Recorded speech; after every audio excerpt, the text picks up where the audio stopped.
Hello friends, welcome to all my dear students and your parents. आप सभी बच्चे concept of physics class में जुड़कर सेलों के समूहन का आनंद ले रहे हैं। आप लोगों ने पिछले क्लास को देख के समझ गया होगा वास्तव में ग्रुपिंग ऑफ सेल्स मज़ेदार टॉपिक है और काफ़ी इंटरेस्टेड चीज़ है। तो मुझे उसके अंदर जो कुछ कमियां दिखाई पड़ रहा है उसको और मजबूत करने की आवश्यकता है। मजबूत तभी हो जाएंगे जब हम उस फार्मूला का, उस कंसेप्ट का अप्लाई कर लेंगे। कोई भी थ्योरी का पूर्ण आनंद तब आता है जब हम उसका उपयोग किसी न्यूमेरिकल क्वेश्चन में कर सकते हैं और कंसेप्ट क्लियर के साथ यदि कर सकते हैं, फुल कॉन्फिडेंस के साथ कर सकते हैं, तभी उस थ्योरी का एंजॉय आता है। तो चलिए मैं आपको पूर्ण एंजॉय करने के लिए मैं आपको कुछ क्वेश्चन आपके सामने रखता हूं, तब आपको मैं आज बताऊंगा कार्बन रजिस्टर। रेडी? तो चलिए पहले हम लोग कंसंट्रेट होके छोटे छोटे 2-3 बात को सीखते हैं और तब हम लोग नए पॉइंट की ओर चलेंगे। मेरी मानसिकता हुई थी कि इसको बाद में करेंगे, लेकिन मैंने अनुभव किया, फिर देखा, फिर सोचा कि नहीं, तुरंत डिस्कशन किए हैं, इसको कंप्लीट कर ही लिया जाए, क्योंकि यदि बाद में फिर करते हैं तो कन्फ्यूजन रहेगा, तो फिर परेशानी धीरे धीरे बढ़ता है। तो सवाल हम लिए हैं कुछ स्टैंडर्ड तरह का, 1-2 सवाल बहुत इजी लेंगे जो डायरेक्ट फार्मूला को सीखेंगे और फिर आप बच्चे उसको गंभीर से सोचेंगे और तब हम लोग आगे बढ़ेंगे। तो चलिए एक छोटा सा सवाल मैं आपके सामने रख रहा हूं, हिंदी इंग्लिश दोनों में रख देंगे। तो numerical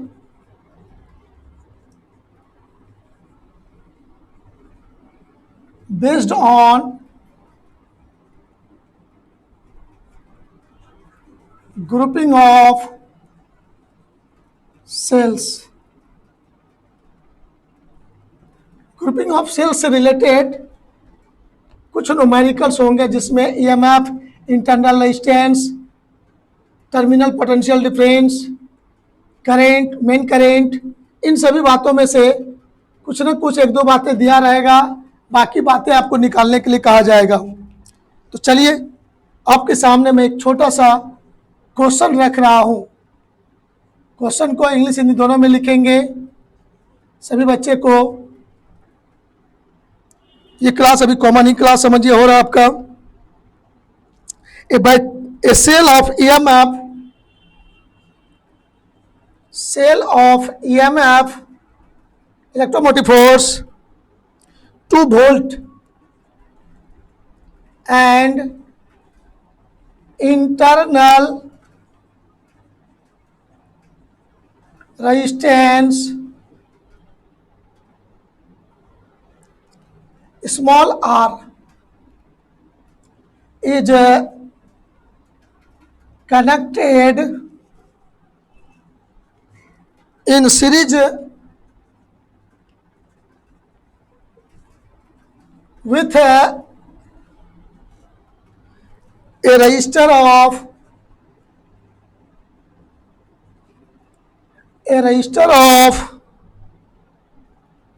10 ohm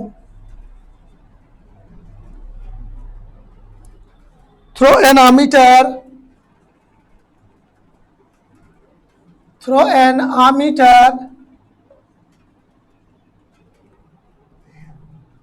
of resistance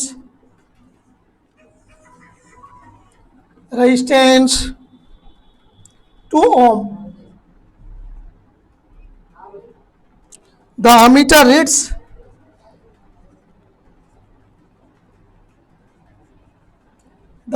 reads 50 milliampere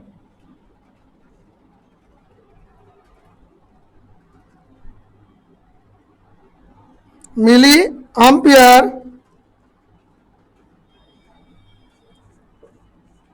draw the circuit and circuit diagram बोलेंगे end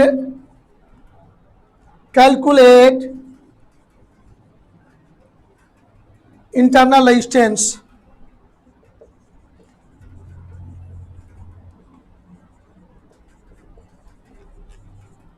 of the cell. Question ये है आपका। आइए प्यारे बच्चों, हम लोग इसको सॉल्व करने का कोशिश करते हैं। कहाँ से शुरू करें, कहाँ ख़त्म करें, इस पर हम लोग को विचार करना है। सर इसका सर्किट तैयार करना है। कहता हिंदी में पूरा बोल रहा हूँ, गौर से देखिएगा। A cell of EMF 2 volt and internal resistance R। एक सेल है हमारे पास जिसका विद्युत वाहक बल 2 वोल्ट है और उसका आंतरिक प्रतिरोध स्मॉल r है। Is connected in series with A register of 10 ओम। यह सेल 10 ओम के बाह्य प्रतिरोध से जुड़ा है and also through an ammeter of resistance 2 ohm. और उस परिपथ में एक एमीटर जुड़ा हुआ है जिसका प्रतिरोध 2 ओम है। The ammeter reads 50 milli ampere. Ammeter धारा का मान मापता है 50 मिली एम्पियर। कितना धारा मापता है? 50 मिली एम्पियर धारा मापता है। Draw the circuit diagram. तो इस क्वेश्चन का चित्र बनाएंगे, सर्किट बनाएंगे और calculate internal resistance of the cell. और उस सर्किट में जुड़े हुए सेल का आंतरिक प्रतिरोध ज्ञात करें। यह है क्वेश्चन का हिंदी मीनिंग, राइट। सभी लाइन का मैंने हिंदी बोल दिया। आराम से धीरे धीरे आप लोग उसको रिव्यू करके 1-2 बार में सुन लेंगे, सारे बच्चे क्लियर हो जाएंगे। अब आइए इसको सोचते हैं आगे कैसे बनाते हैं। कैसे? सर इसका फिगर बना लीजिए फटाफट। एक सेल बनाना है। सेल ये दिखा दीजिए। सेल का EMF E दिखा दीजिए, इंटरनल रेजिस्टेंस R दिखा दीजिए। अब इस सर्किट को दिखा दीजिए जिसमें रेजिस्टेंस जुड़ा हुआ है। अब इसमें से कह रहा है एक एमीटर भी जुड़ा हुआ है। एमीटर जुड़ा हुआ है। इस तरह से आपका डायग्राम तैयार हो गया। एमीटर को मैं यहां पर जोड़ा तो ये कंसेप्ट आपको याद होना चाहिए। आप बच्चों ने 10th क्लास में पढ़ा था। एमीटर हमेशा सर्किट में श्रेणी क्रम में फ्लो होता है। मतलब इस सोर्स जो वह सेल ये जो सर्किट को करंट दे रहा है वो पूरे करंट को वो मेजर करता है। यही आई करंट आपका यहाँ आएगा, वही आई करंट इस तरह से पूरे सर्किट में फ्लो होगा। तो ये रेजिस्टेंस हो गया R1 मान लीजिए और इसका रेजिस्टेंस मान लेंगे R2। जो एमीटर है उसका भी अपना कुछ रेजिस्टेंस है। अब हमारे प्रश्न को पढ़ने से पता चलता है गिवन दैट, ध्यान दीजिएगा गौर से, given that EMF E equal to 2 volt, internal resistance R what नहीं जानते हैं, सिंबल है R लेकिन उसका वैल्यू नहीं जानते, निकालना है। एक्सटर्नल रेजिस्टेंस R1 इज कितने ओम से जोड़ा जाता है? 10 ओम से जोड़ा जाता है। और जो उसमें एमीटर जोड़ते हैं उस एमीटर का रेजिस्टेंस है 2 ओम। तो एमीटर के रेजिस्टेंस का सिंबल यहाँ दिखा दिए फिगर में R2, ये है 2 ओम।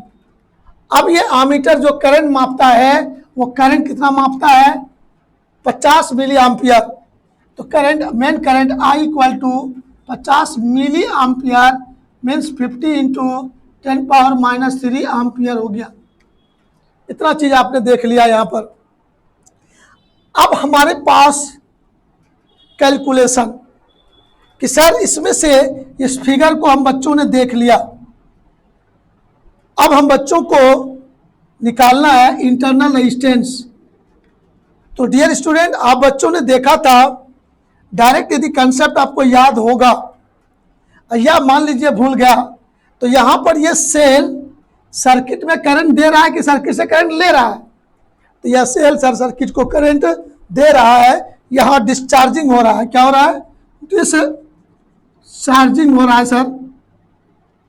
तो डिस्चार्जिंग जब होता है, आप सभी बच्चों को पता है कि टर्मिनल पोटेंशियल डिफरेंस V का मान कितना होगा। तो टर्मिनल पोटेंशियल डिफरेंस सेल का दिखाना है, R1 का नहीं दिखाना है यहाँ पर। तो सेल का टर्मिनल पोटेंशियल डिफरेंस यहाँ और यहाँ के बीच एक्स्ट्रा कोई रेजिस्टेंस नहीं है तब, तो यहाँ से यहाँ A नाम दे दीजिए, इसका B नाम दीजिए। तो टर्मिनल पोटेंशियल डिफरेंस आप मान लीजिए, मन को भी बता दीजिए, ये देखा जाएगा। तो इन डिस्चार्जिंग केस ध्यान दीजिएगा, इन डिस्चार्जिंग केस आपने देखा था terminal potential difference equal to E minus I into internal resistance.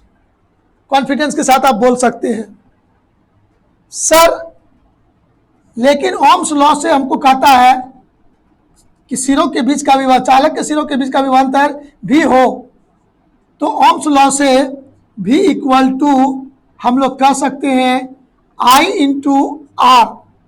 लेकिन यहाँ R एक तो नहीं है सर, R दो तो है, लेकिन यहाँ पर दोनों में सेम करंट फ्लो हो रहा है, ये दोनों सीरीज में है।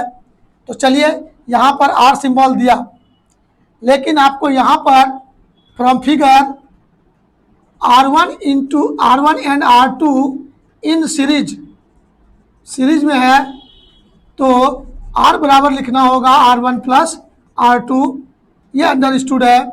R1 हमारा क्वेश्चन में है 10, R2 तुम्हारा है 2।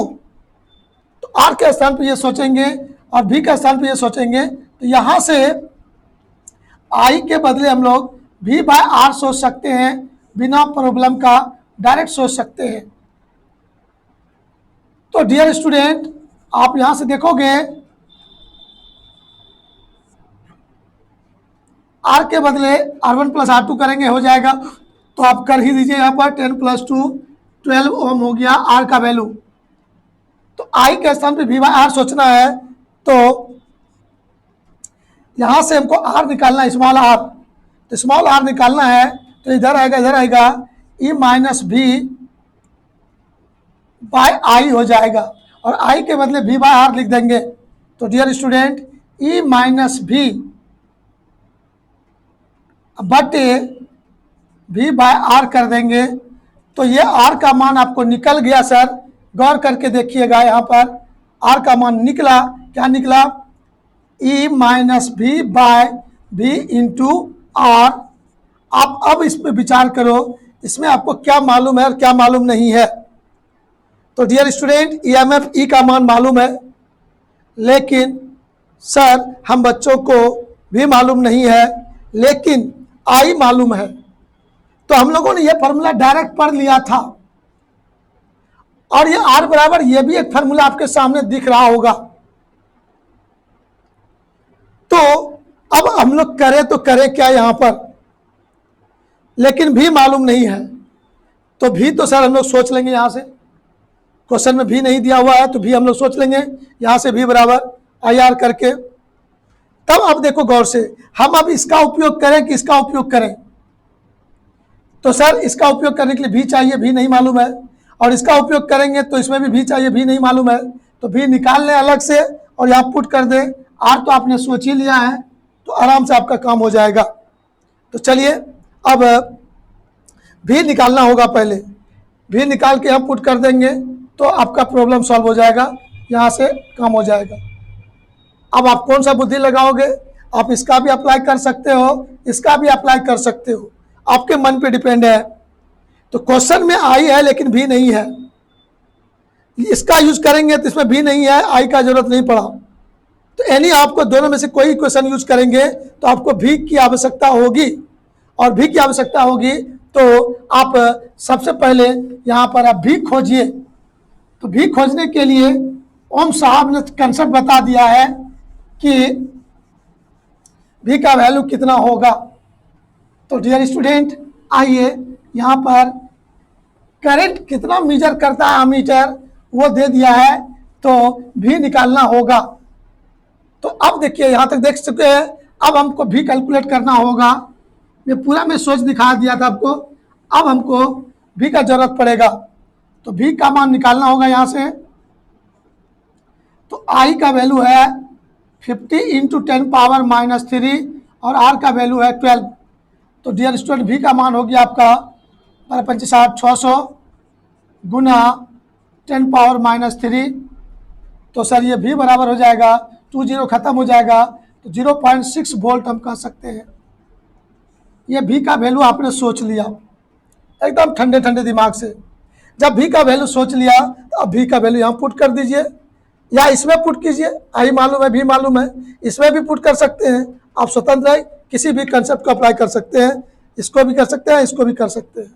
तो मैं लास्ट में ये फॉर्मूला रटवाया था आपको, पिछले क्लास में दिया था कि सेल किसी सर्किट में जुड़ा हुआ है तो उस सेल का इंटरनल रेजिस्टेंस आप डायरेक्ट निकाल सकते हैं। उसके लिए फिगर में जितनी चीज़ों की आवश्यकता है वो मालूम होना चाहिए। तब आप इस फार्मूला को लेके आ गए यहाँ पर, internal resistance R equal to E minus V. E का वैल्यू कहाँ है बाबू, खोजो तो। हाँ, ई का वैल्यू है sir 2 volt, 2 volt minus V कितना खोजा बाबू 0.6, very good, by 0.6 into R कितना खोजा था बाबू, R1 R2 को जोड़ा था तो आर मिला था आपको, तो वो आर आपका हुआ था 12। अब देखिए इंटरनल रेजिस्टेंस आपको यहाँ मिल गया। अब माइनस कीजिए 2 माइनस 0.6 तो 1.4 बाय 0.6 इंटू 2, तो डेसिमल उड़ गया, 6 दूना 12 हो गया, सॉरी 2 से 3 बार में ये कट गया, 3 हो गया, मतलब हो गया 14/3।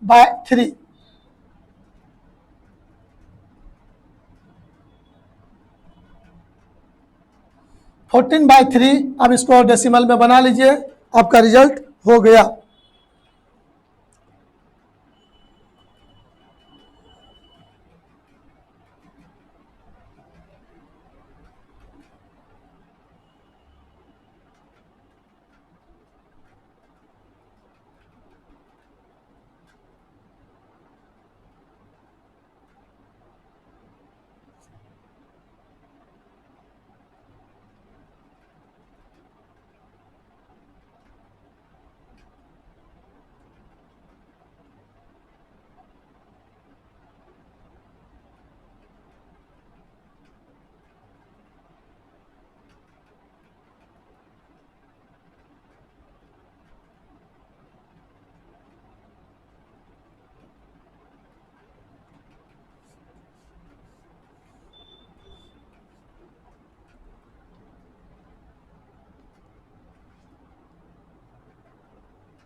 ई माइनस भी बाय भी इंटू आर, आर आपका कितना है, ठीक है 12 है, ठीक है, बहुत अच्छा बात, 12 लिखे हैं। हाँ सर, अब ना दिख रहा था यहाँ बात 2 छूट रहा है, शुरू में अंदाजी से ही हुआ था, ये हो गया 28। तो ये इंटरनल रेजिस्टेंस आपका आर बराबर हो गया 28 ओम, योर आंसर। चलिए क्लियर हो गया। अब हम लोग एक स्टेप आगे बढ़ते हैं। तो आपने देखा एक सिंपल सवाल आपके सामने रखा था, जो कंसेप्ट, इस सवाल के द्वारा मैं आपको एकदम छोटा छोटा चीज सोचने के लिए सिखाना चाहता हूं कि जो हम लोगों ने थ्योरी सुना है, डिस्कशन को देखा है, मैं उसका अप्लाई कैसे करूंगा, राइट। चलिए अब हम लोग एक स्टेप आगे बढ़ाते हैं, क्लियर। चलिए अब हम यहां पर थोड़ा चेंज करेंगे, सवाल में ट्विस्ट करना चाहेंगे। तो कैसे ट्विस्ट करेंगे, आइए उस पर हम लोग सवाल चेंज करेंगे, अपने आप आपका क्लियर हो जाना चाहिए कि क्या होना चाहिए, हो क्या होगा।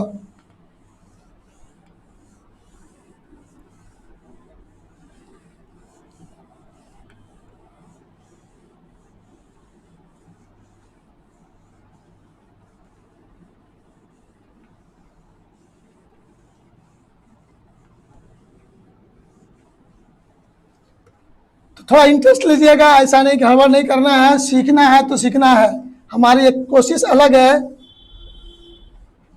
मैं आपको कोशिश कर रहा हूं कि आप बच्चे छोटे छोटे चीज़ों को सोचने के लिए सीख जाएं और गंभीर होकर सीख जाएं, राइट, जो कि हम बच्चों को थोड़ा बहुत तकलीफ ना हो। मैं 2-3 तरह का सवाल सेलेक्ट किया हूं, सब में कुछ अलग अलग चीज़ सिखाने का मैं कोशिश करूंगा। आप डियर स्टूडेंट थोड़ा मन लगा के गप करेंगे, इंटरेस्ट लेके गप करेंगे, क्योंकि आपने पिछले 2 क्लास को पढ़ा है, ज़्यादा दिन पहले नहीं, मात्र 2 दिन पहले से क्लास किया है, तो गारंटी है आपको सभी चीज़ समझ में आना चाहिए। अब 2 ही दिन भी पहले भी नहीं पढ़े होंगे तो थोड़ा सा तकलीफ होगा, लेकिन हमको दिख रहा है जितने मेरे एक्टिव स्टूडेंट हैं वो 2 दिन से लगातार क्लास किए हैं। एक क्वेश्चन आपके सामने है, ए वोल्ट मीटर। वोल्ट मीटर का काम होता है सर्किट में 2 पॉइंट के बीच पोटेंशियल डिफरेंस को मापना। A voltmeter of resistance, a voltmeter of resistance 994 ohm, high resistance होता है, ठीक है, is connected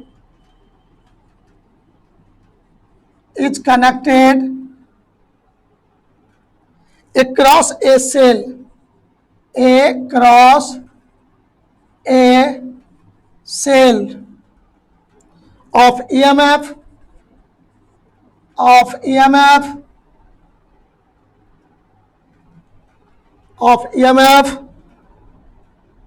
1.1 volt, of EMF 1 volt, right. अब देखेंगे गौर से, an internal resistance, internal resistance 6 Om.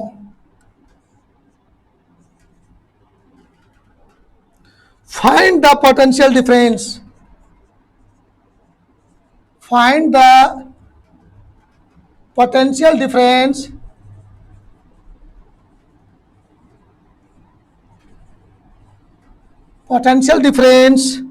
across the voltmeter.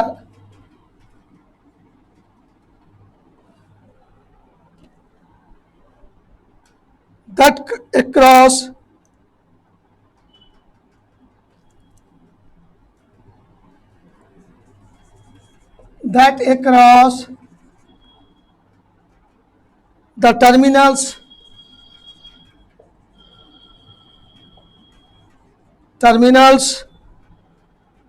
of the cell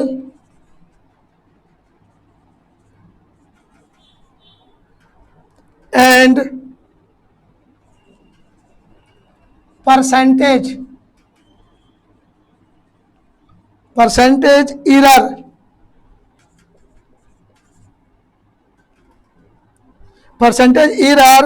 in the reading of the voltmeter, reading of the voltmeter। इस question का हिंदी समझेंगे एट फर्स्ट, क्या कहना चाहता है आपके क्वेश्चन का, ये हिंदी क्या कहना चाहता है, क्या समझाना चाहता है, काफ़ी सिंसियर होके कंसंट्रेट होके हम लोग देखेंगे। डियर स्टूडेंट, सबसे पहला बात आपके सामने क्या है, a voltmeter of resistance 994 ohm is connected across a cell of EMF 1 volt and internal resistance 6 ohm. Sir हमारे पास क्वेश्चन में कहता है कि वोल्टमीटर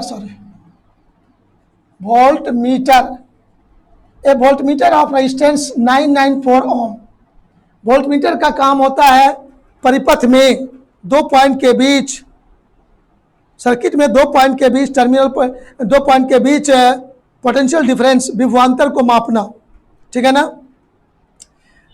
तो यदि वो पोटेंशियल डिफरेंस है, कोई इलेक्ट्रिकल इंस्ट्रूमेंट है, तो उसका अपना कुछ रेजिस्टेंस होगा, और वो रेजिस्टेंस है 994 ohm, is connected across a cell of EMF 1 volt and internal resistance 6 ohm. तो कहता है कि वोल्टमीटर को एक सेल के दोनों सिरे के बीच में जोड़ा गया है। तो सेल के दोनों सिरों के बीच जोड़ने का मतलब है कि सेल के EMF को मापना चाहता है, जिसका वैल्यू सेल का EMF दिया हुआ है 1 वोल्ट और उसका इंटरनल रेजिस्टेंस दिया हुआ है 6 ओम। सेल जो है, सेल का इंटरनल रेजिस्टेंस है 6 ओम और EMF है 1 वोल्ट, उसको वो मापना चाहता है। Very good. अब क्या कहता है, find the potential difference across the voltmeter. तो वोल्टमीटर के क्रॉस पोटेंशियल डिफरेंस कितना होगा, यह आपसे पूछा जा रहा है, ठीक है। That across the terminals of the cells and percentage error in the reading of the voltmeter. तो कहता है कि पोटेंशियल डिफरेंस जो है सेल के टर्मिनल के बीच कितना होगा वो भी मापना है, वोल्टमीटर के सिरों के बीच का पोटेंशियल डिफरेंस भी मापना है, और तब बताना है कि वोल्टमीटर के रीडिंग में क्या गलतियां हैं, एरर क्या है, त्रुटि क्या है, उस त्रुटि का परसेंटेज निकालना है। Percentage error, percentage error in reading of the voltmeter. Voltmeter ने मापना शुरू किया, क्या मापा, वोल्टेज को। तो इसने जो माप के बताएगा और जो ओरिजिनल होना चाहिए, दोनों में कुछ गलतियां हो गया, एरर आ गया इसके मेजरमेंट में, तो वह एरर कितना परसेंट हुआ यह निकालना है। तो एरर का बात बाद में सोचेंगे, पहले हमें पोटेंशियल डिफरेंस कैलकुलेट करना पड़ेगा। तो स्टेप बाय स्टेप हम लोग आइए इसमें विचार करेंगे कि वोल्टमीटर को जो यूज करेंगे वो कैसे यूज करेंगे सर। तो सबसे इंपॉर्टेंट चीज यहां पर देखना है हम लोगों को कि इस सर्किट में करंट कितना फ्लो होगा वो मैं बता सकता हूं। तो कैसे बता सकते हैं सर, जो भी सेल है आपका, मान लीजिए ये सेल है, सेल का इंटरनल रेजिस्टेंस ये है, दिखा भी सकते हैं इस तरह से, नहीं भी दिखा सकते हैं। सेल का EMF E हुआ, इंटरनल रेजिस्टेंस R हुआ। अब इसके सिरों के बीच A पॉइंट हो गया ये मान लीजिए, और यहाँ पर B पॉइंट मान लीजिए, A और B 2 पॉइंट हो गया, सिरा हो गया। यहाँ पर एक वोल्टमीटर जुड़ा हुआ है। इस वोल्टमीटर का अपना रेजिस्टेंस जो है वो तुम्हारा है 994 ओम। 994 ओम इसका रेजिस्टेंस है। सेल का अपना EMF जो है वो है 1 वोल्ट है, 1 वोल्ट है, ठीक है। सेल का इंटरनल रेजिस्टेंस जो है वो 6 ओम का है, 6 ओम का है, एकदम राइट बात है। अब जरा विचार करते हैं हम लोग, ये आपका सेल है, आपका यहाँ से यहाँ तक, सेल का EMF E, internal resistance R, ये सेल का गप है यहाँ तक।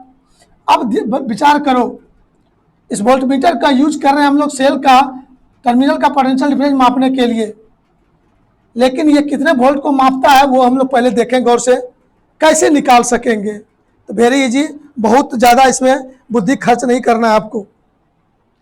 सिंपल वे में आप सभी बच्चों को यहाँ पर करंट का मान सबसे पहले निकालिए कि सर्किट में यह सेल कितना करंट भेजेगा। तो सर यह सेल इस सर्किट में जो करंट भेजेगा वह कितना भेजेगा, आइए हम लोग विचार करते हैं। तो ये करंट, मेन करंट कितना होगा, तो ध्यान दीजिएगा, मेन करंट का थ्योरी आपने पढ़ा था, I इक्वल टू E/R+R। एक ही सेल है, बाहर में जो परिपथ में प्रतिरोध है इतना है, रेजिस्टेंस इतना है, सेल का इंटरनल रेजिस्टेंस R है, तो मेन करंट I बराबर इतना लिखेंगे। और इसमें सारे टर्म का वैल्यू आप जानते हैं, सारे टर्म का वैल्यू जान रहे हैं, हाँ क्या क्या जान रहे हैं, E का मान जान रहे हैं, स्मॉल r का मान जान रहे हैं, और कैपिटल R का भी मान जान रहे हैं, उन सारे टर्म का वैल्यू पुट कीजिए, तो देखिए आपको क्या मिलता है। तो सारे टर्म का वैल्यू यहाँ भी पुट कर सकते थे। ई का मान कितना है बाबू 1 बाय आर का वैल्यू कितना है बाबू 994 इंटू स्मॉल आर का मान कितना सर 6। तो आप गौर करके देखिए आई का वैल्यू हो गया 1 बाय 6 4 10, तो 1000 हो गया। 1000 हो गया मतलब 10⁻³ एम्पियर हो गया सर। या सेल इस सर्किट में इतना करंट भेज सकता है, कितना 10⁻³ एम्पियर, मतलब 10 मिली एम्पियर बोल सकते हैं इसको, बहुत छोटा करंट भेज रहा है। अब आपको निकालना है potential difference. Potential difference across the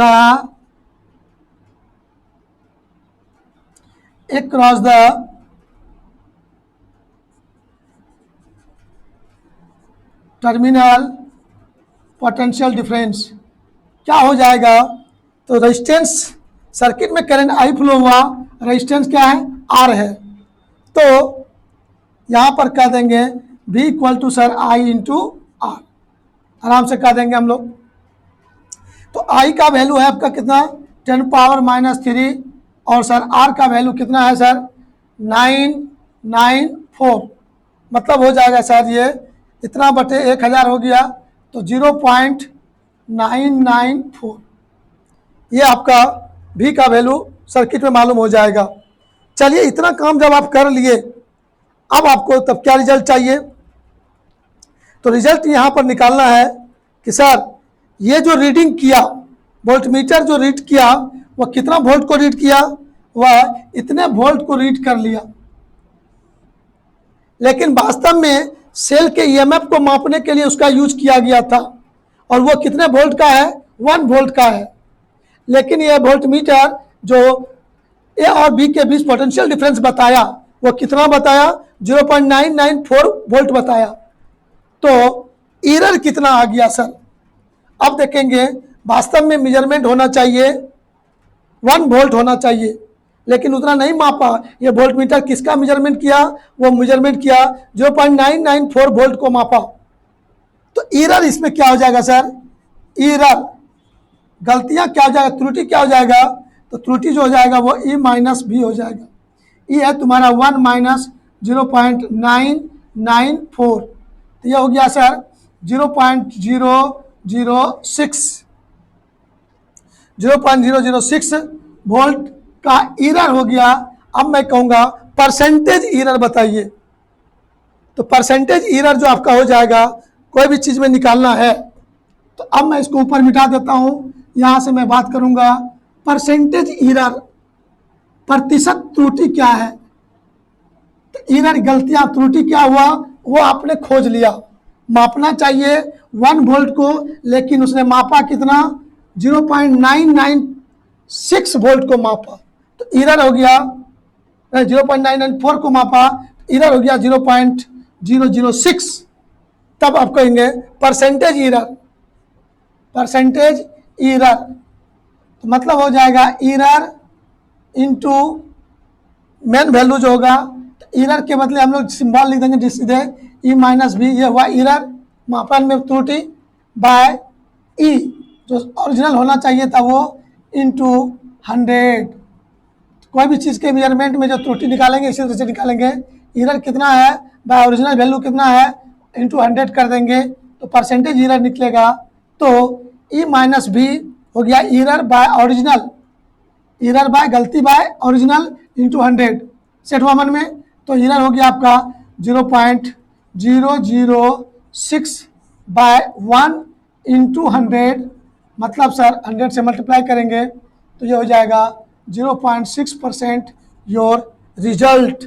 मतलब जो आपने यहाँ पर वोल्टमीटर को यूज किया था, वोल्टमीटर को यूज किया था कि इस सेल के टर्मिनल के बीच पोटेंशियल डिफरेंस कितना है मापिए, तो लेकिन उसने मापने में गलती कर दिया, और गलती कितना परसेंट का हुआ 0.6% का एरर हो गया आपका। सेट हुआ मन में। आइए गौर से, ये सवाल में कुछ नयापन आपके सामने रखा, बाकी एकदम बेसिक बात था। यहाँ पर जो डिस्कशन सुने हैं उसी को यूज किया मैंने, लेकिन इसमें एक नया चीज आपको बताया जा रहा है कि सर वोल्ट मीटर में परसेंटेज एरर को बताया गया। वोल्ट मीटर का काम क्या होता है? हाँ, एक चीज ध्यान दीजिएगा, यदि यहाँ पर पोटेंशियोमीटर का यूज होता, हम लोग आगे पढ़ने वाले हैं Kirchhoff's law, Wheatstone bridge, metre bridge, potentiometer. Potentiometer का एक्चुअली यूज होता है सेल के ईएमएफ को मेजर करने में। उसमें भी एरर होता है, लेकिन इतना एरर नहीं होता है, उससे बहुत कम एरर होता है, नेग्लिजिबल एरर उसको बोलेंगे। लेकिन जो वोल्टमीटर होता है, जो कहीं भी दो पॉइंट के बीच विभवांतर मापने के लिए किया जाता है, उससे यदि सेल का ईएमएफ मापना चाहें तो उसमें कुछ एरर होगा, और वो एरर कितना हुआ यह आपके सामने दिख रहा है, इसी तरह से निकालेंगे। Right, yes. अब चले आइए एक स्टेप आगे बढ़ते हैं। अब आपके सामने स्टेप आगे बढ़ने का मतलब, अभी तक सिर्फ एक एक सेल लेकर मैंने गप किया और उसके द्वारा कुछ कंसेप्ट आपको देने का मैंने कोशिश किया है। क्वेश्चन के द्वारा भी कंसेप्ट दिया जाता है, जो मैं आपके सामने रख रहा हूं और आपके दिमाग में दे रहा हूं। दो बात नया आया यहाँ पर जिसको आपको समझना था। अब देखिएगा, एक थर्ड क्वेश्चन आपके सामने रख रहा हूं, और तब अब बनाने कहूंगा आप लोगों को। आप लोग हमको बना के दिखाइएगा, क्योंकि सारे फार्मूला, सारे थ्योरी मैंने आपको दे दिया है, वहां से डायरेक्ट यूज करके आपको बनाना है। ये दो सवाल में मैंने आपसे कुछ नहीं पूछा, बस आपको बताते चला गया। अब मैं आपसे पूछ के बनाऊंगा और आपको जवाब देना है। अब चलिए जोर लगाइएगा, देखते हैं कौन कौन बच्चे मेरे सही जवाब देंगे। मैं चैट बॉक्स पर ध्यान रखूंगा, आप लोग उसको इंजॉय के साथ बनाएंगे।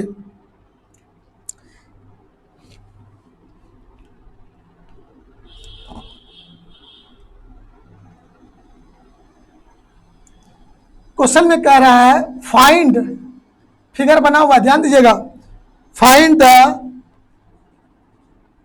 पोटेंशियल डिफरेंस, शॉर्टकट में लिख दिए, across cell first and cell second. बस क्वेश्चन इतना ही है। तो सर्किट बना हुआ है और सर्किट में कुछ बातें दिया हुआ है। आपका सर्किट इस तरह से दिखा रहा हूं मैं।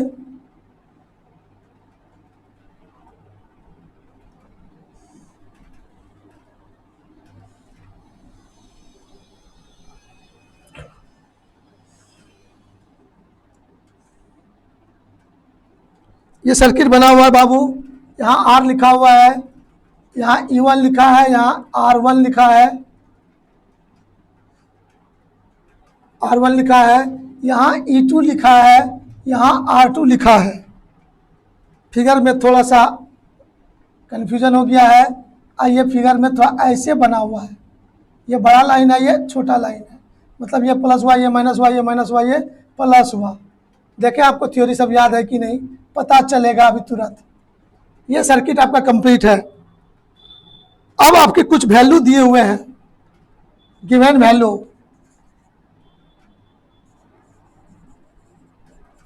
गिवन वैल्यूज कौन कौन है सर? E1 लिखा हुआ है 10 वोल्ट,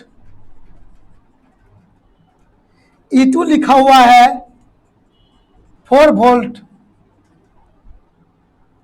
R1 और R2 इक्वल है और वो है 1 ओम। एक्सटर्नल रेजिस्टेंस R लिखा हुआ है 2 ओम। ये सारा क्वेश्चन से दिया हुआ है, अकॉर्डिंग टू क्वेश्चन। हम लोगों ने नहीं सोचा, क्वेश्चन के अनुसार मैंने लिखा।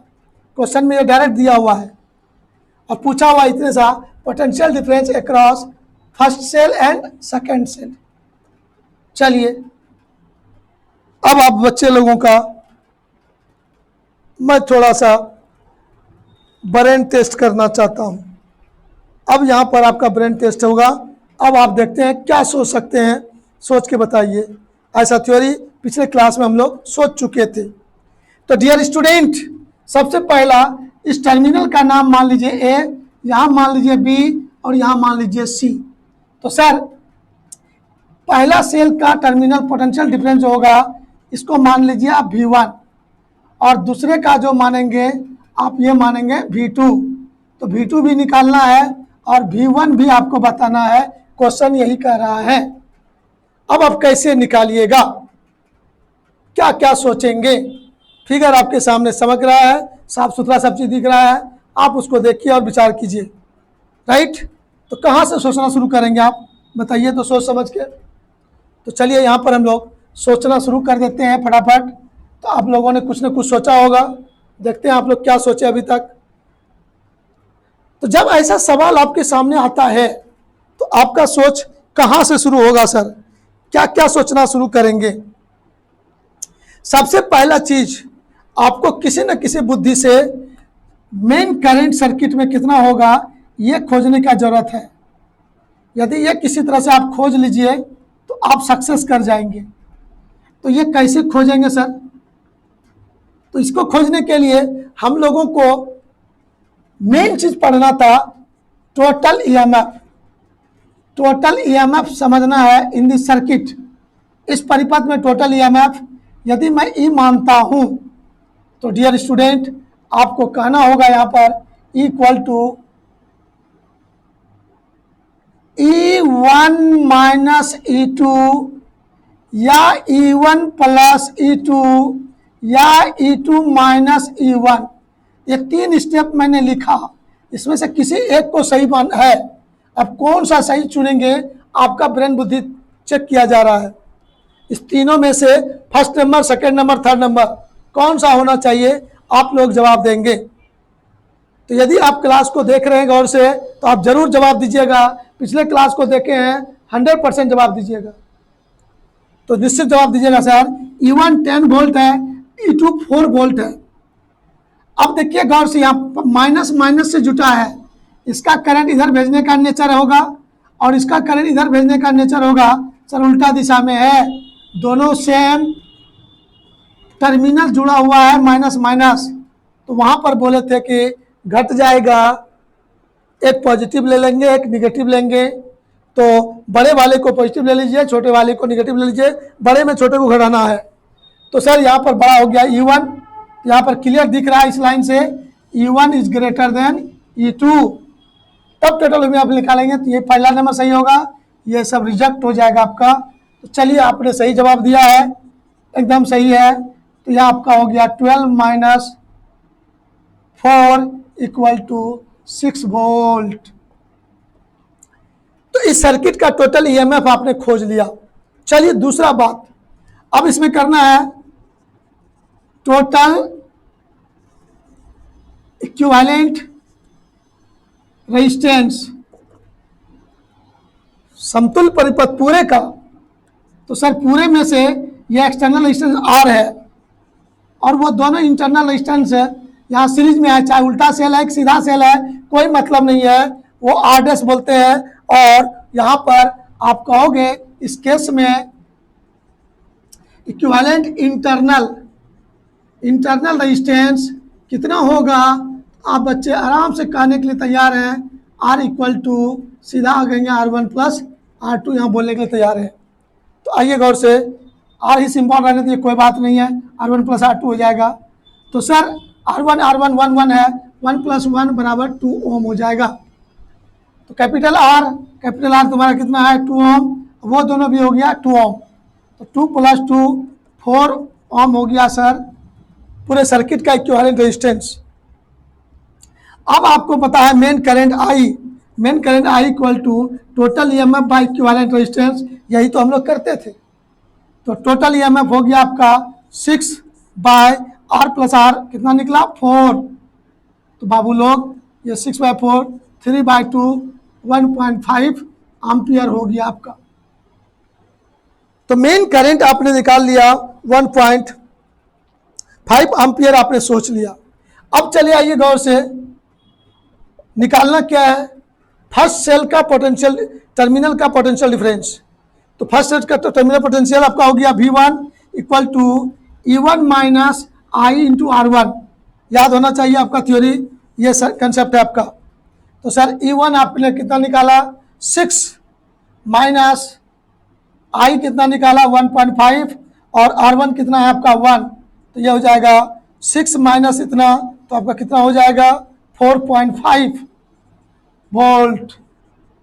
अब देखिए यहाँ पर फिर अब दूसरे सेल का terminal potential difference V2 equal to E2 minus I into R2। जरा सा विचार करना होगा, यह एक बहुत ही गंभीर मुद्दा आ गया आप बच्चों के सामने। क्या मैं ये लिखकर सोच रहा हूं बनाने के लिए, क्या मेरा रिजल्ट सही आने का चांस है? तो सर टर्मिनल पोटेंशियल डिफरेंस जब भी आपको लाइफ में निकालने आता है तो आपको थोड़ा सा विचार करना होगा, क्या ये जो सेल हमारा यहां पर यूज हो रहा है, क्या वह सेल चार्जिंग के केस में है कि डिस्चार्जिंग के केस में है? ये जब तक नहीं सोचेंगे ढंग से तब तक आपका आंसर गलत आते रहेगा। आइए थोड़ा सा विचार करते हैं हम लोग। डियर स्टूडेंट, यहाँ पर बहुत ही गंभीर मुद्दा है जिस पर हम लोगों को थोड़ा सा विचार करना होगा। कैसे विचार करें, क्या विचार करें? तो सोचने के लिए हम लोगों के पास है कि सर ये इसका ईएमएफ अधिक है, ये करंट इधर भेज रहा है, ये सर्किट को करंट दे रहा है और वो करंट घूम के इस सेल्फ सेल में आ रहा है, तो इसके पॉजिटिव टर्मिनल से जुड़ा हुआ है, यहाँ से जो करंट है पॉजिटिव से पॉजिटिव जुड़ा हुआ है, तो ये छोटा ईएमएफ वाला है, तो ये चार्ज हो रहा है, मतलब ये चार्ज ले रहा है, चार्ज हो रहा है ये, और ये चार्ज सर्किट को दे रहा है, मतलब ये डिस्चार्जिंग के केस में है, ये डिस्चार्जिंग के केस में है और ये चार्जिंग के केस में है। तो चार्जिंग के केस में है, डिस्चार्जिंग के केस में, तो आपको याद है डिस्चार्जिंग के केस में terminal potential difference less than EMF, और चार्जिंग के केस में terminal potential difference is greater than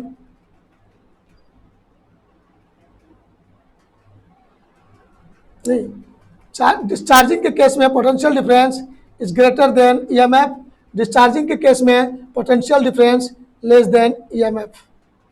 मतलब यहाँ पर कहोगे V1 ग्रेटर देन E1 और यहाँ कहोगे V2 लेस देन E2। ये मन में सोच हुआ।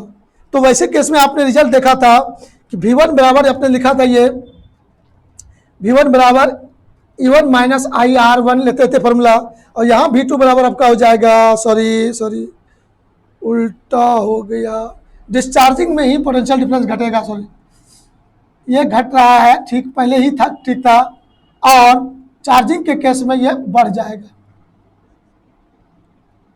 ठीक है, तो यहां पर V2 हो जाएगा E1 प्लस इतना करना होगा, V1 था E1 माइनस IR1 निकाल लिए थे, ये हुआ आपका डिस्चार्जिंग केस में, डिस्चार्जिंग के केस में डिस्चार्जिंग हो रहा है, और ये जो फॉर्मूला लिखेंगे चार्जिंग के केस में होगा। ये सारे छोटे छोटे चीज़ आपको आगे थ्योरी में बताया हुआ है, पीछे थ्योरी में बताया गया है, इस सब बातों को ध्यान में रखिएगा तो कन्फ्यूजन नहीं होगा। तो V2 बराबर आपका यहाँ हो गया E2 plus I into R2। तो E2 का मान आपका कितना हो गया, आइए गौर से देखेंगे। ठीक है, तो यहाँ पर हो गया E2 तुम्हारा कितना था, 4 प्लस I का मान 1.5 इंटू R2 का मान 1,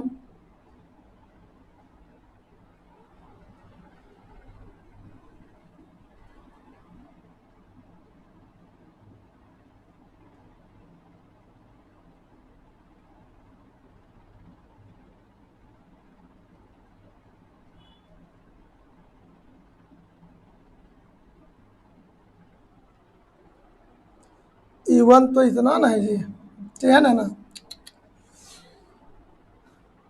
ये 10 है सर, तो 10 माइनस करोगे तब ना लग रहा था गड़बड़ कैसे हो रहा है, 8.5 हुआ ये, और यहाँ करोगे तो ये हो जाएगा सर 5.5 वोल्ट।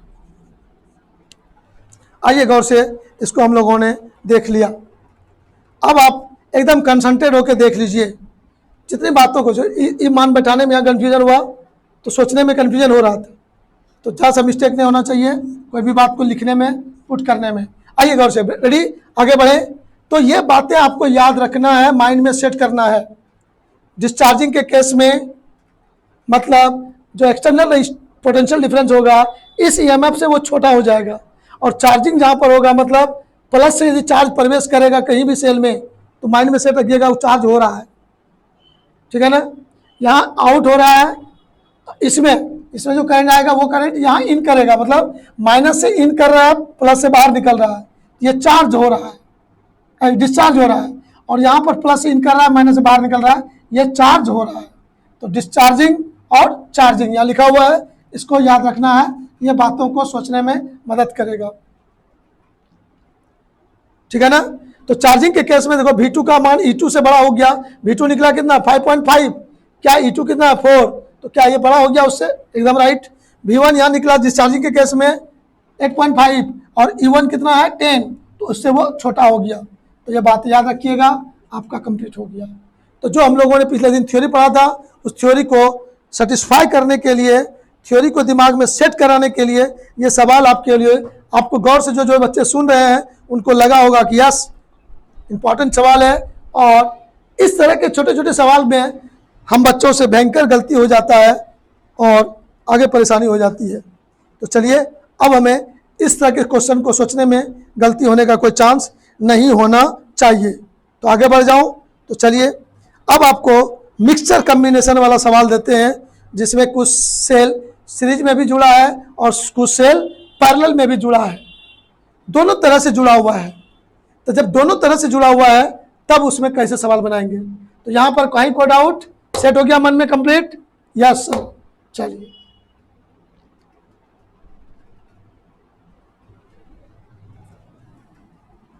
अब आपका सवाल मैं बदल रहा हूं, इसमें सिर्फ दो सेल सीरीज में जुड़ा हुआ था, दोनों सेल का प्लस माइनस जुटा रहता तो ये माइनस वाला जो लफड़ा हुआ था कहीं नहीं होता, लेकिन उल्टा जुटा हुआ है, इसीलिए यहाँ पर, इसलिए मैं उल्टा वाला ही एग्जाम्पल लिया हूं कि इसमें सब तरह का सोच आ जाएगा। यदि उल्टा वाला सेल वाला को हम लोग सोच सकते हैं तो सीधा वाला और आसान हो जाएगा, उसमें अधिक नहीं परेशानी नहीं होता है, क्योंकि एक ही सर्किट में एक सेल चार्जिंग हो गया और एक सेल डिस्चार्जिंग हो गया।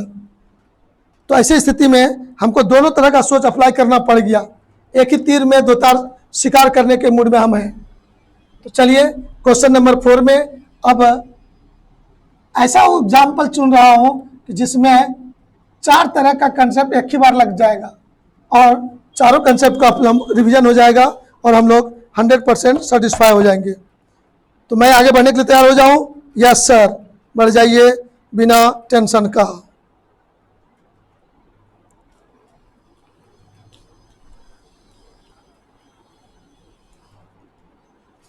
इस क्वेश्चन में कह रहा है find the EMF and internal resistance of a single cell which is equivalent to a combination of 3 cells as shown in figure।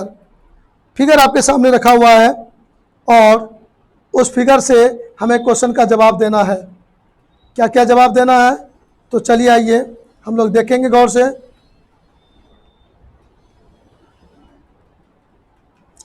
Figure आपके सामने बना हुआ, फिगर को देख के जवाब देना है।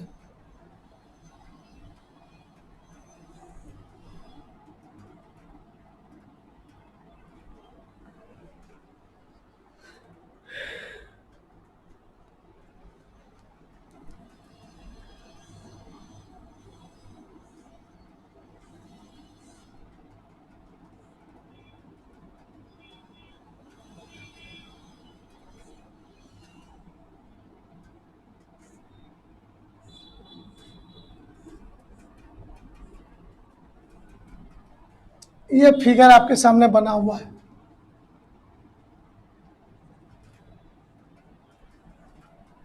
बड़ा वाला प्लस होता है इस तरह से, ये फिगर है। अब इसमें क्वेश्चन में कुछ बातें दे दिया है, उसको हम लोग विचार करेंगे। इसको कहा गया है E1, इसको कहा गया है E2, इसको कहा गया है E3।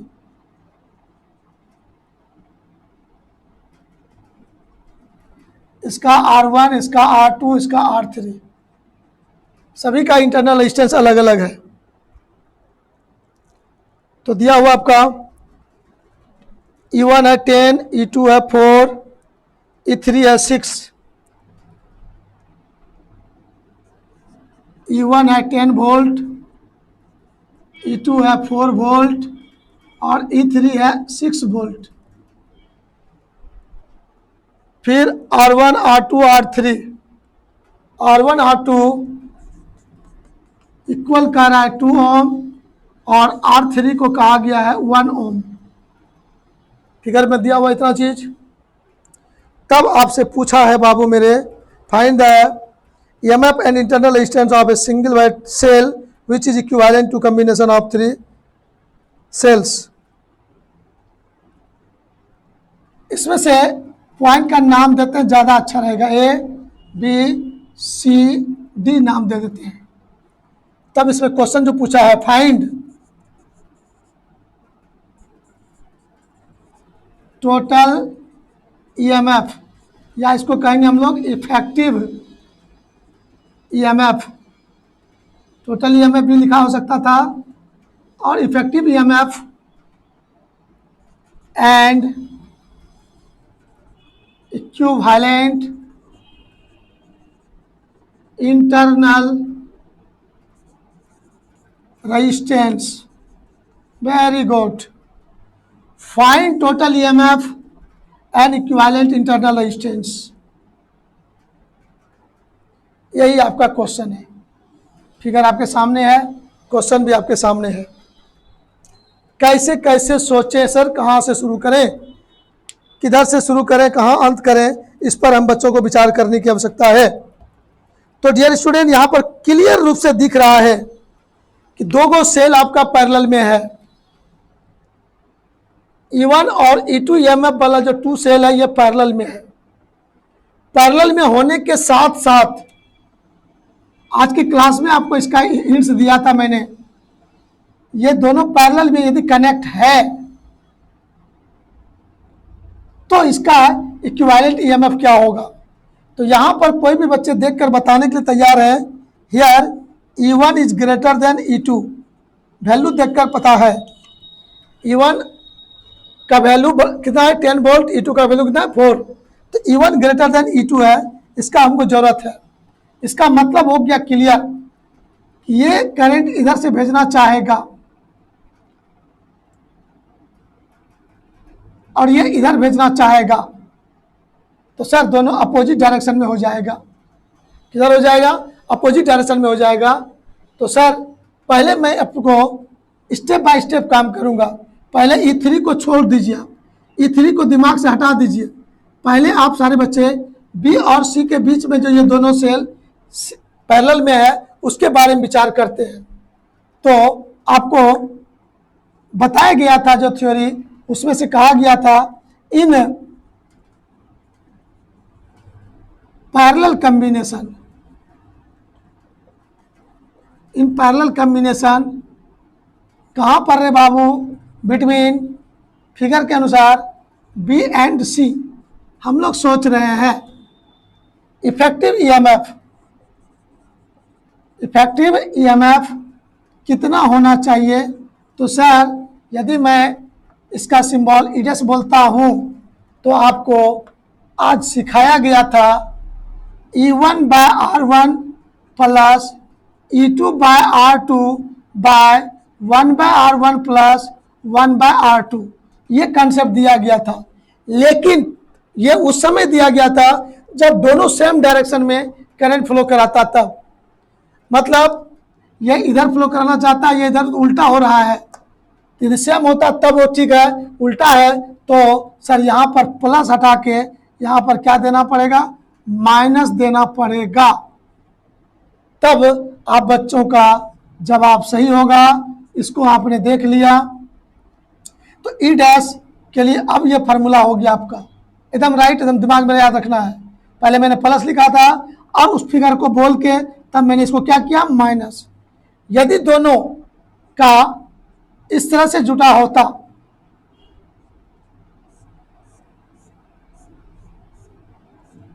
इस तरह से जुड़ा रहता, दोनों का प्लस एक ही तरफ माइनस एक ही तरफ, मैं दोनों सेम डायरेक्शन में करंट फ्लो करना चाहता है, तो ऐसे केस में ये हो जाता है E' बराबर प्लस में होता है यहाँ पर।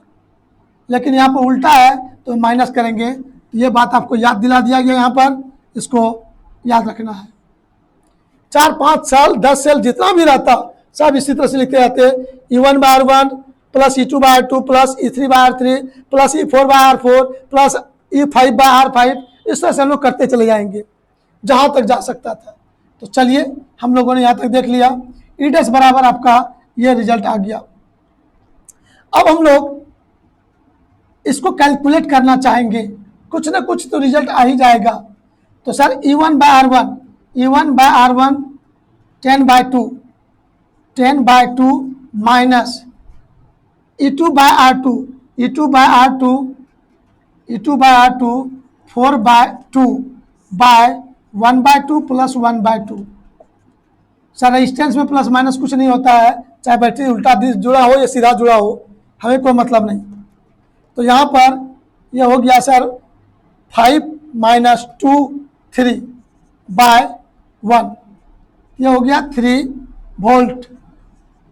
तो सर बी और सी का बीच में जो है इफेक्टिव ईएमएफ हुआ उतना। अब देखेंगे गौर से,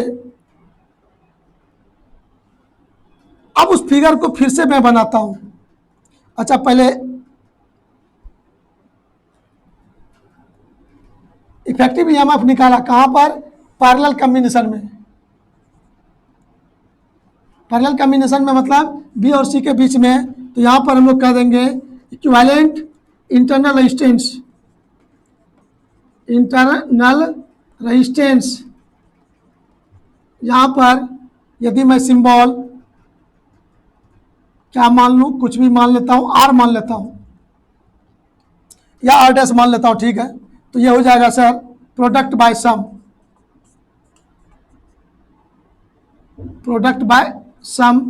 तो प्रोडक्ट हो गया सर 2 × 2 बाय 2 + 2, तो 4/4 कैंसिल होके हो गया सर 1 ओम। चलिए, मतलब बी और सी के बीच में ये दो सेल मिलके एक सेल बन जाएगा, जिसका ईएमएफ हो जाएगा 3 वोल्ट और उसका इंटरनल रेजिस्टेंस हो जाएगा 1 ओम, और उसका प्लस किधर होगा। तो सर उसका प्लस हमको दिखाना है सर्किट में फिर से। तो जो बड़ा वाला का जो प्लस साइन जिधर होगा, इफेक्टिव ईएमएफ का भी प्लस उधर ही होगा। इस बात को याद रखना है, बहुत इंपॉर्टेंट चीज हुआ।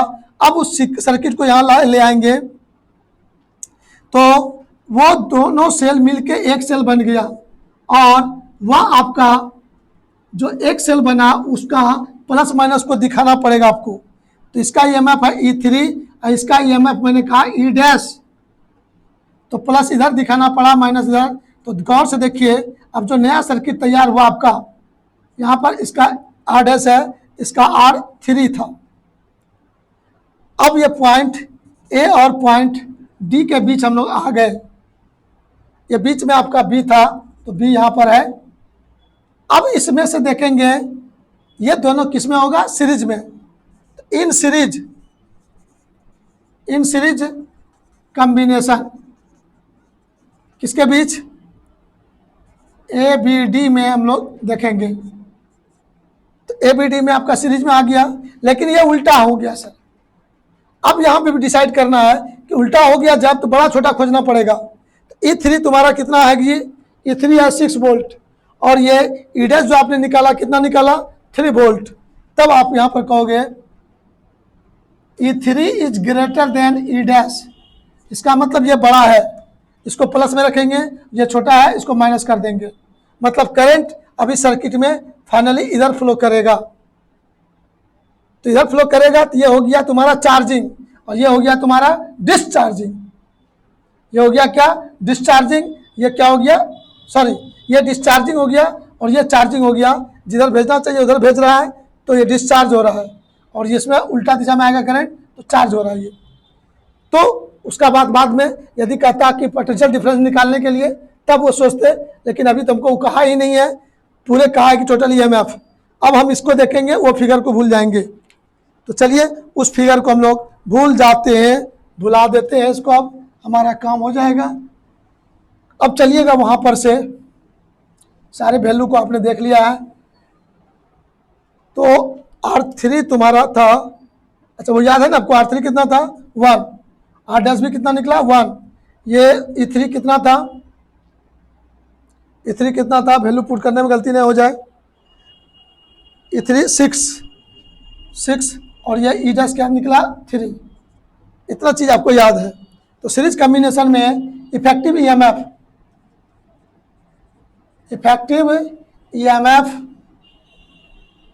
बिटवीन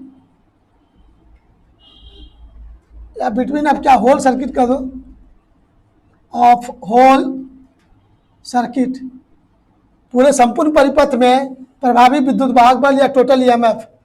तो यदि मैं इसको ई डबल डैश मान लेता हूं तो शेर सिंपल बात है, यहां पर हमें कहना होगा E3 माइनस ई डैश, ये दोनों सेम डायरेक्शन में होता, प्लस माइनस से जुड़ा रहता तो सर हो जाता प्लस, यहाँ पर घट जाएगा। तो ये हो गया 6 माइनस 3 इक्वल टू 3 वोल्ट। अब यहाँ पर कहेंगे इक्विवेलेंट इंटरनल रेजिस्टेंस, तो इसका सिंबल मानते हैं R डबल डैश। ये कितना होगा सर? तो सिंपल बात है, इसमें तो सीधा जा रखना है, पैरेलल में है, सीरीज में है तो सीधा जोड़ दीजिए। इन सीरीज, ये किस में है? सीरीज में है। तब मैं ये सोचा सीरीज में है, ये भी सोचा मैंने, ये भी कब सोच रहा हूँ? In series. पैरेलल में होता तो हम लोग ऐसे सोचते, ये वाला कंसेप्ट लेते पैरेलल वाला। सीरीज में है तो सीधा हो जाएगा, यहाँ हो जाएगा तुम्हारा R3 प्लस R डैश, तो R3 भी 1 प्लस 1 बराबर 2 ओम। तो आपके क्वेश्चन का ये एक आंसर हो गया, टोटल ईएमएफ इक्विवेलेंट रेजिस्टेंस, ये आंसर हो गया। तो आपने देखा ये मिक्सचर कम्बिनेशन वाला सवाल था, सेल सीरीज में भी था, पैरेलल में भी था। तो हम लोगों ने इसको इस स्टाइल से सोचा, देखा, समझा, विचार किया। तो जब हम लोग इतना काम कर लिए तो एक प्यारा सा सवाल और देंगे हम, जिसमें हम लोग आपको दिखाना चाहेंगे कि पैरेलल में है तो सेल उल्टा था, इस बार पैरेलल में है लेकिन सेल का प्लस प्लस एक बिंदु पर, माइनस माइनस दूसरे बिंदु पर जुड़ा हुआ है। तब हम लोग को सोचना है, उसमें कुछ नयापन लाएंगे, नया चीज़ बीच में एक्स्ट्रा जोड़ेंगे। आइए, रेडी है? तैयार है हम लोग? Very good.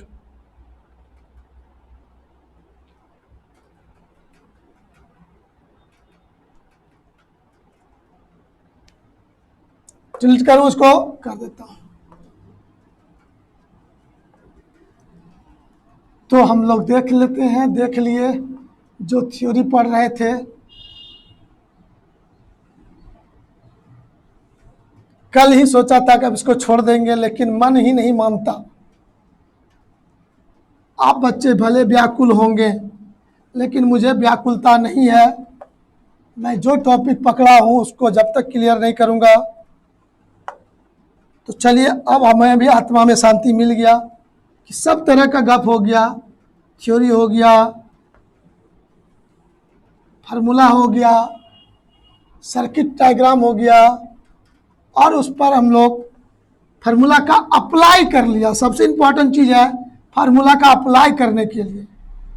फार्मूला का अप्लाई कर लेते हैं तो फिर दिक्कत नहीं होता है। तो ये छोटा छोटा चीज़ हम लोग सबने देख लिया। अब एक लास्ट मोमेंट में एक सवाल आपको और करवा लेना चाहूँगा, आप रेडी रहिए। एकदम ईजी वे में जल्दी से आप ही से बनवाएंगे इस सवाल को। हम इस बार कुछ नहीं बनाएंगे, खाली बैठ के देखते रहेंगे। तो क्वेश्चन में क्या करेंगे आप? Two identical sales,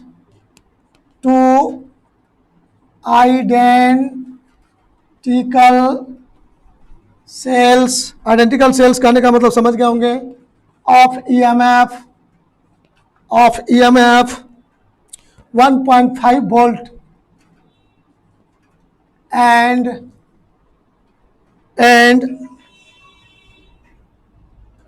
each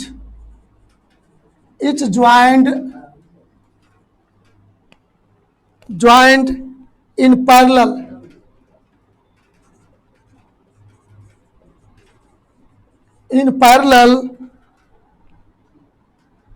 provide supply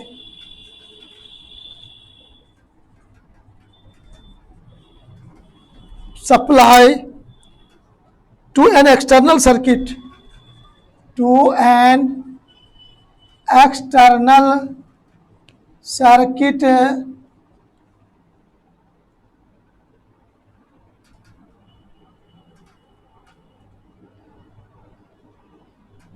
external circuit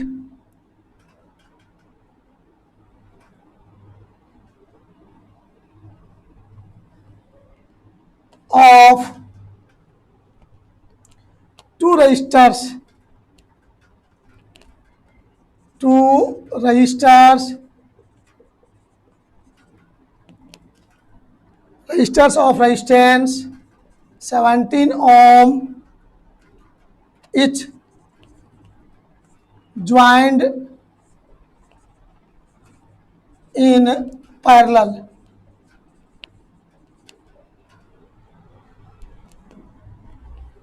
A very high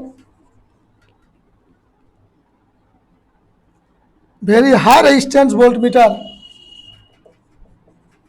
reads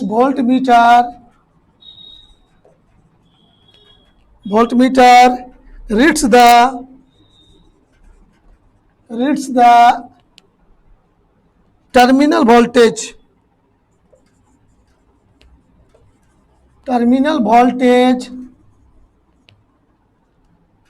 of cells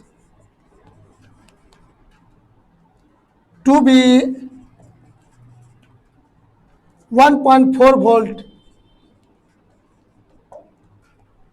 Calculate the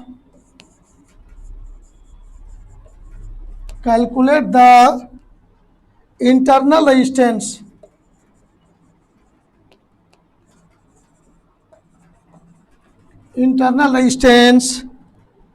of each cell. Very good. सवाल देखेंगे गौर से.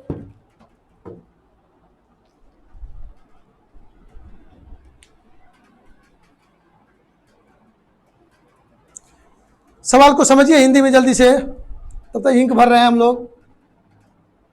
To identical sales of EMF 1.5 volt etch joined in parallel. बस यहां तक पहले देखिए. कह रहा है कि दो सेल है, दोनों सेल पैरेलल में जुड़ा हुआ है, समांतर में जुड़ा हुआ है. दो सेल आइडेंटिकल मतलब दोनों का ईएमएफ समान, इंटरनल रेजिस्टेंस भी समान. आइडेंटिकल कहने का मतलब हर तरह से समान. To identical sales of EMF 1.5 volt, प्रत्येक का ईएमएफ 1.5 वोल्ट है और वो दोनों एक दूसरे के पैरेलल में जुड़ा हुआ है. Provide supply to an external circuit, वह बाहरी परिपथ में वोल्टेज सप्लाई कर रहा है. बाहरी परिपथ वोल्टेज सप्लाई करता है जिस सर्किट में two resistors of 17 ohm each joined in parallel. उस बाहरी परिपथ में दो रेजिस्टर्स है जो एक दूसरे के समांतर है, पैरेलल में है, और उसका प्रत्येक का रेजिस्टेंस 17 ओम है. तब आपसे पूछ रहा है a very high resistance voltmeter reads the terminal voltage of cells to be 1.4 volt. जो वोल्टमीटर यूज करते हैं यहाँ पर वोल्टेज को मापने के लिए, वह सेल के टर्मिनल के सिरों के बीच पोटेंशियल डिफरेंस मापता है. कितना? 1.5 वोल्ट. तो calculate the internal resistance of each cell, प्रत्येक सेल का आंतरिक प्रतिरोध ज्ञात करें. यही आपका क्वेश्चन का थाउट हुआ. रेडी है हम लोग? चलिए, बहुत सुंदर बात. क्वेश्चन को आपने देख लिया. अब इस क्वेश्चन को फिगर में ड्रॉ करेंगे तभी सवाल हम बना सकेंगे. या तो माइंड में सोच सकेंगे तो अभी हमारा माइंड उतना डेवलप नहीं हुआ है कि माइंड में ही सोच सकें. राइट? तो इसके लिए सवाल को फिगर में ड्रॉ करते हैं. आइए इसको, तो सभी लाइन को हिंदी में बोल दिए थे तो दो बार आप लोग उसको अब फिगर बनाएंगे और अच्छा से देखेंगे. प्रत्येक लाइन को हिंदी में बोलते हुए हम फिगर बनाएंगे. आपके सवाल में कह रहा है कि दो सेल है, आइडेंटिकल है, एक समान है, मतलब दोनों का ईएमएफ और ये समान है, दोनों पैरेलल में जुड़ा हुआ है. आइए गौर से, यह एक सेल है और एक दूसरा सेल ये है, दोनों पैरेलल में जुटा हुआ है। इसका मतलब हमको ऐसे जोड़ना है। फर्स्ट लाइन का मीनिंग क्लियर। पहला लाइन जितना बात करता था हो गया, प्लस माइनस EMF E, इसका भी EMF E आइडेंटिकल है। Internal resistance small r identical है। अब ये जुड़ा हुआ उस सर्किट में, जिस सर्किट में दो गो रजिस्टर्स भी जो है वह खुद पैरेलल में है।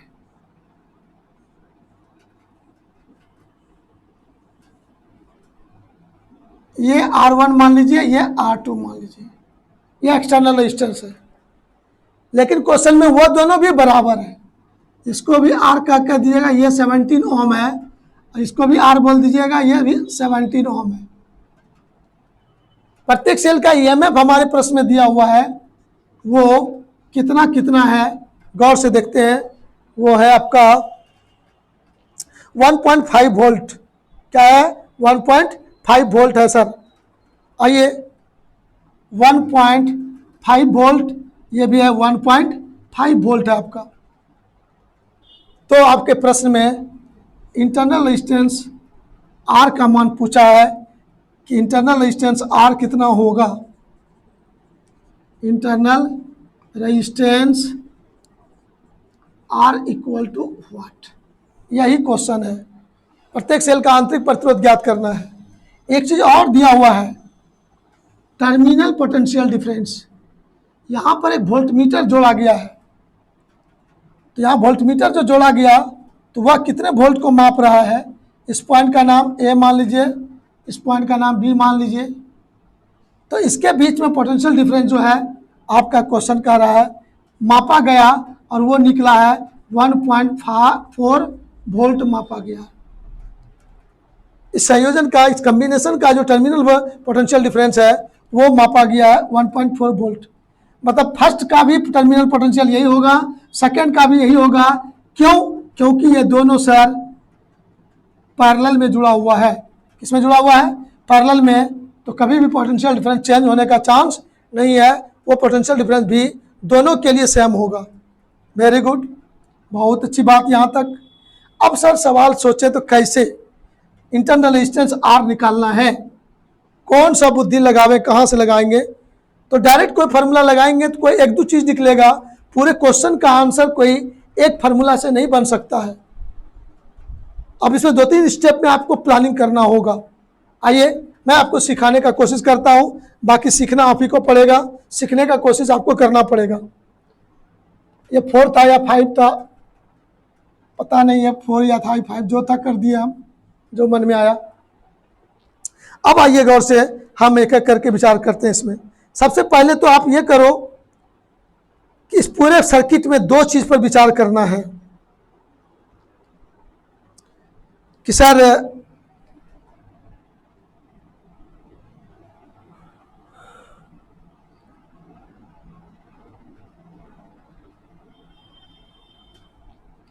यहां पर हम लोग, आइए पहले ये एक्सटर्नल रेजिस्टेंस का इक्विवेलेंट रेजिस्टेंस निकाल लीजिए। तो दोनों को पहले एक तो बना लीजिए। Equivalent resistance of internal resistance, internal resistance का इक्विवेलेंट रेजिस्टेंस यदि मैं R' मान लेता हूं तो डियर स्टूडेंट इसमें कहीं कोई डाउट नहीं है, यह आप सीधा कर दोगे R/2 कहने के लिए तैयार है, या आपको समझाने के लिए प्रोडक्ट बाय सम ऐसे भी कर सकते थे, तो बात वहीं पहुंचेगी। यह R/2 ही होना है, तो ये सर 17/2 ओम हो गया। वो दोनों मिलकर एक रजिस्टर बन गया जिसका वैल्यू हो गया आपका 17/2 ओम, मतलब 8.5 ओम हम लोग मन को समझा सकते हैं। तो चलिए लिखें तो भी ठीक, नहीं तो चलेगा। 8.5 ओम हम लोगों ने सोच लिया। अब आपको सोचना है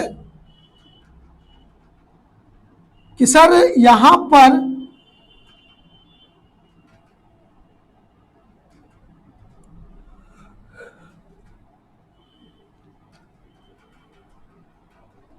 हम लोग ऐसे कह सकते हैं, टर्मिनल पोटेंशियल डिफरेंस बिटवीन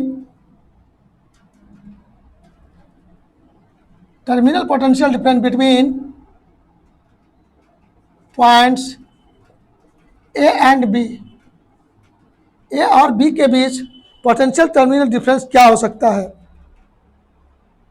हम लोग कौन सा बुद्धि लगावें, कौन सा माथा लगावें जिससे हमारा काम हो सकता है।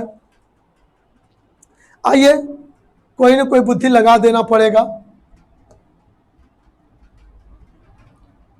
सर एक छोटा सा चीज, करंट के बारे में कोई चर्चा है? करंट के बारे में कोई चर्चा नहीं है सवाल में। Supply to an external resistance consisting up to 2 resistors of 17 ohm each ohm, ठीक है। हाँ, टर्मिनल पोटेंशियल डिफरेंस भी बराबर दिया है 1.5 वोल्ट, ठीक है, बहुत सुंदर बात, भी दे दिया है। तो हमें कुछ आसान सा काम हो जाएगा। आसान सा काम क्या हो सकता है? तो यहाँ पर हम लोग टर्मिनल पोटेंशियल डिफरेंस देने का मतलब होगा, एक चीज़ बताओ, पैरेलल में जुड़ा रहता है 10 सेल भी तो एक ही सेल काम करता है।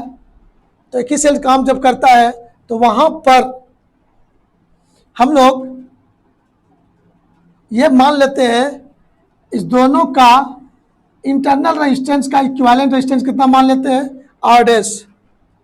यदि ये मान लेंगे तो dear student, main current I बराबर टोटल ईएमएफ एक ही सेल के बराबर होगा और इक्विवेलेंट इंटरनल रेजिस्टेंस क्या होगा आपका? आर डैश हो जाएगा। तो यहां पर हम लोग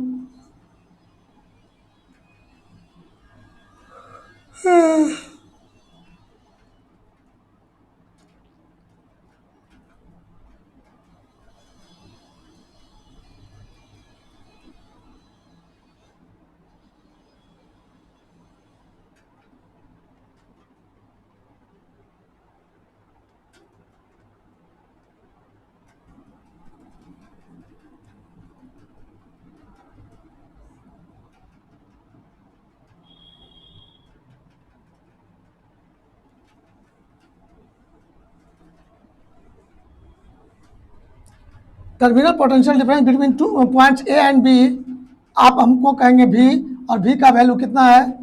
1.4 वोल्ट। ये सवाल के अनुसार पहले से दिया हुआ है।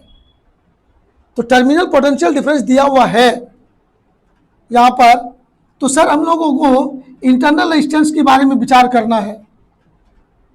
तो यदि भी मालूम है तो भी आई इक्वल टू आर हो जाएगा इस तरह से। तो हम लोग इस पर विचार करें, एक छोटा सा पॉइंट यहाँ पर लाने का कोशिश करते हैं। तो भी के स्थान पर हम लोग ओम्स लॉ यूज कर सकते हैं इस तरह से। फिर फायदा क्या होगा? छोड़िए, अब हम लोग इस तरह से आइएगा, from Ohm's law I equal to V by R dash, ये कहेंगे। और हम लोग कहेंगे main current I equal to total EMF by equivalent resistance. Total EMF E dash मानते हैं, इक्विवेलेंट रेजिस्टेंस यहाँ पर क्या हो जाएगा पूरे सर्किट का? आर डैश प्लस ये आर डैश बोलेंगे हम लोग। चलिए, अब ऐसे केस में ध्यान दीजिएगा, कोई डायरेक्ट फार्मूला नहीं, एक फार्मूला डायरेक्ट है मैं लेना नहीं चाह रहा हूँ, क्योंकि लेना चाहेंगे फार्मूला भूल जाएंगे, दिक्कत हो जाएगा। इसलिए स्टेप बाय स्टेप पहले सोचने के लिए करना चाह रहा हूँ। तो मैं इसको और इसको बराबर कर सकता हूँ, कर देता हूँ, ठीक है। तो ये भी एक इक्वेशन इसको मान लेंगे ओम्स लॉ से। ये हुआ फ्रॉम ओम्स लॉ, यहाँ बोले थे ओम्स लॉ। और सेल के द्वारा परिपथ में भेजा गया मेन करंट आपका आई बराबर total EMF by equivalent resistance, ये कर सकते हैं। तो सर फ्रॉम 1 एंड 2, इसको इक्वेशन 2 मानते हैं, इसको 1, फ्रॉम 1 एंड 2 आप कह दोगे V by R dash equal to E dash. E dash यहाँ किसके बराबर हो जाएगा? तो पैरेलल कॉम्बिनेशन में इक्विवेलेंट ईएमएफ एक सेल के ईएमएफ के बराबर होता है, यही बात ध्यान में रखना है, by R dash plus R dash. Very good.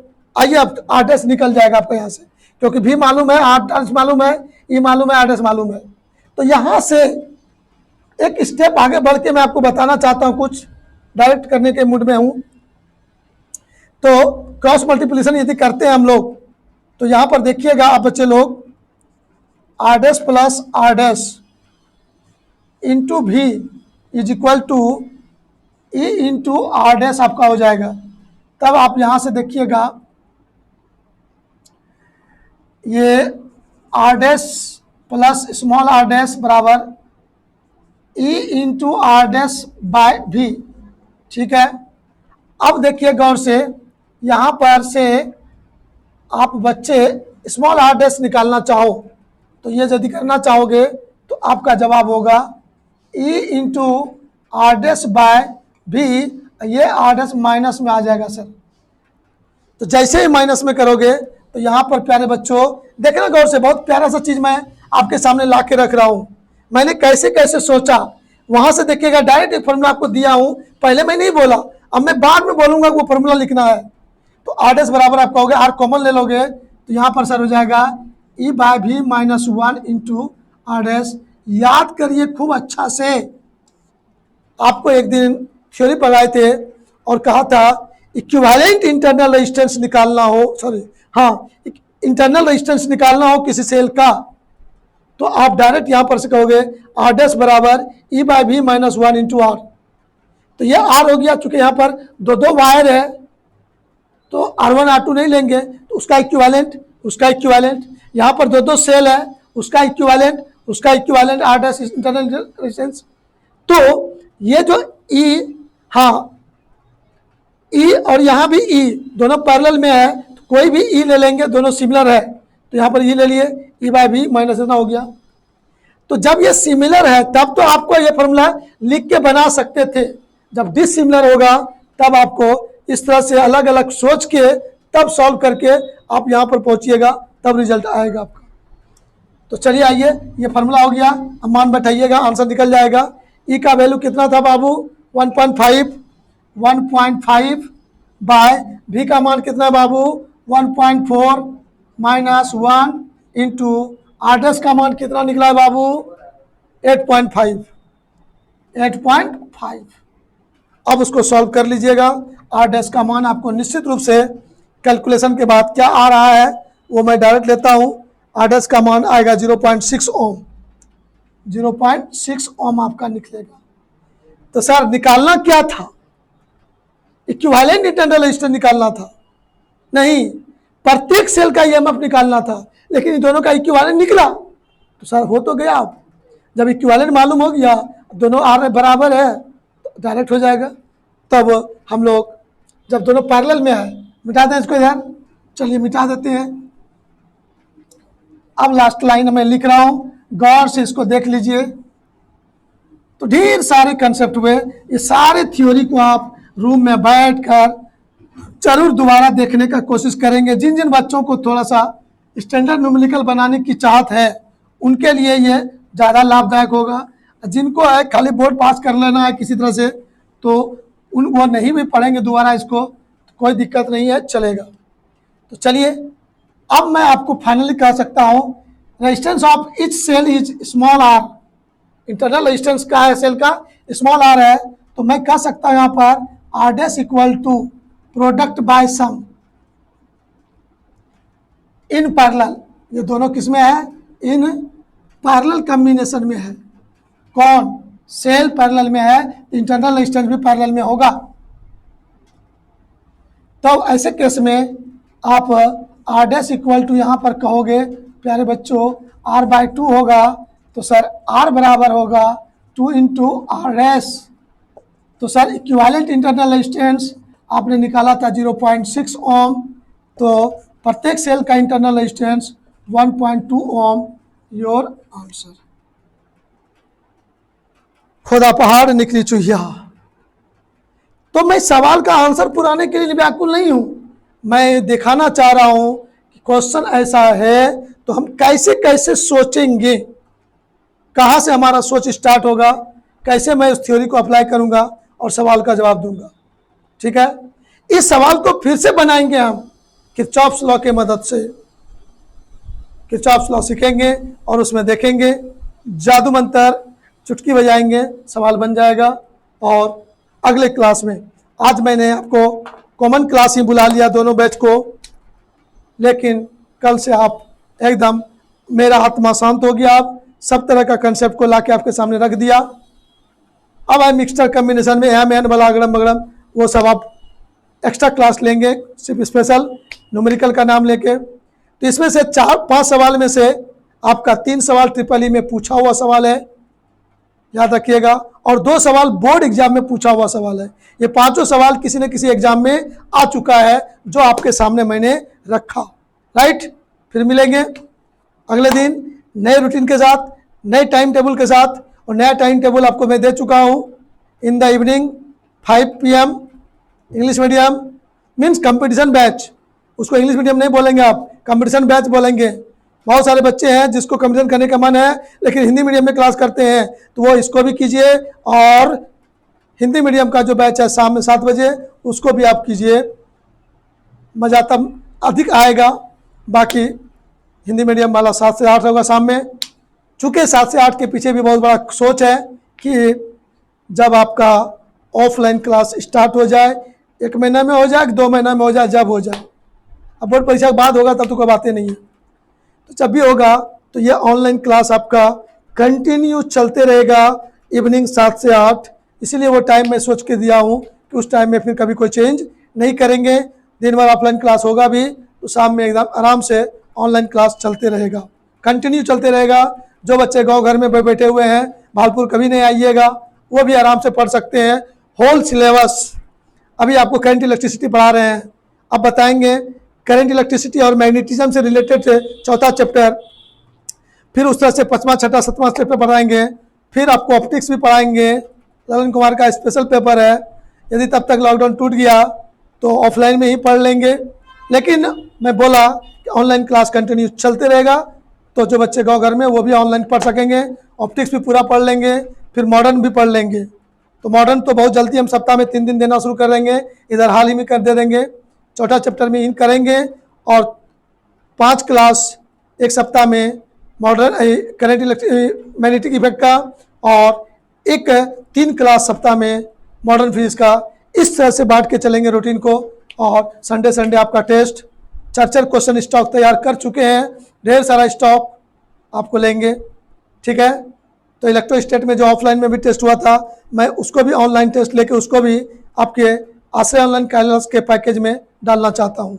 ठीक है, उसको भी 1 से 2 दिन के अंदर आपको हल्ला कर देंगे, वो भी टेस्ट दोबारा दे दीजिएगा ऑनलाइन। ऑफलाइन में तो आपने दिया ही था।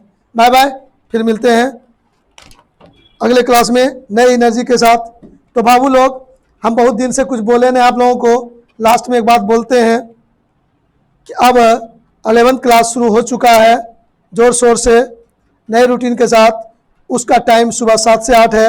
आप सारे बच्चे अपने अपने गांव मोहल्ला समाज में, जो बच्चे एकदम रगड़ के सीखना समझना चाहता है, मेहनत करना चाहता है, उनको आप ज़रूर बताइए चैनल के बारे में।